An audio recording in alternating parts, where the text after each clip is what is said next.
महासचिव से लेकर बीजेपी में नई नई जिम्मेदारियां संभालते रहे, गुजरात के सीएम बन गए, लेकिन अयोध्या का रुख नहीं किया।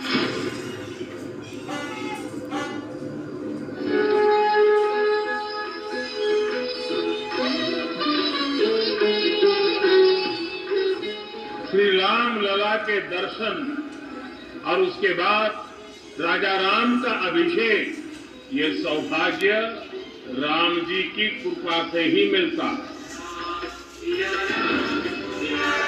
है। जब मोदी की वो सौगंध साक्षात रूप लेने जा रही है, जब मोदी रामलला को उनके भव्य दरबार में स्थापित करने का सौभाग्य प्राप्त करने जा रहे हैं, तो अपनी भावनाओं को शब्दों में बयां नहीं कर पा रहे। अपने ऑडियो संदेश में प्रधानमंत्री मोदी ने बताया कि 22 जनवरी को अयोध्या में प्राण प्रतिष्ठा के कार्यक्रम के लिए कैसे उन्होंने यम और नियम का पालन करना शुरू कर दिया है। जैसा हमारे शास्त्रों में भी कहा गया है, हमें ईश्वर के यज्ञ के लिए, आराधना के लिए स्वयं में भी दैवीय चेतना जागृत करनी होती है। इसके लिए शास्त्रों में व्रत और कठोर नियम बताए गए हैं, जिन्हें प्राण प्रतिष्ठा से पहले पालन करना होता है। इसलिए उन्होंने जो यम नियम सुझाए हैं, उसके अनुसार मैं आज से 11 दिन का विशेष अनुष्ठान आरंभ कर रहा हूं। अब लोगों के मन में सवाल है कि आखिर इन 11 दिनों के अनुष्ठान में किस तरह के नियम माने जाएंगे। जिन यम और नियम का पालन मोदी करने वाले हैं, उनमें किन बातों का ख्याल रखना होता है। क्या ये प्राण प्रतिष्ठा से पहले जुड़े ऐसे नियम हैं जिनका पालन करना मुश्किल है। ऐसे ही तमाम सवालों के जवाब हमने धर्म के जानकारों से भी बात की।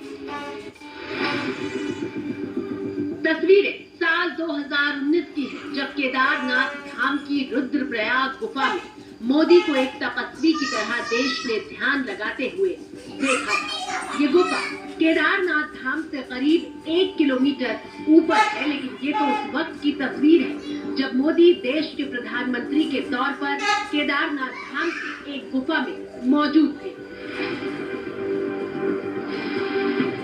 लेकिन एक दौर 80 के दशक का था, जब मोदी की राजनीतिक पारी शुरू भी नहीं हुई थी। तब केदारनाथ धाम से करीब 2 किलोमीटर पहले मंदाकिनी नदी के किनारे गरुड़ चट्टी में मोदी ने करीब 1.5 महीने तक साधना की थी।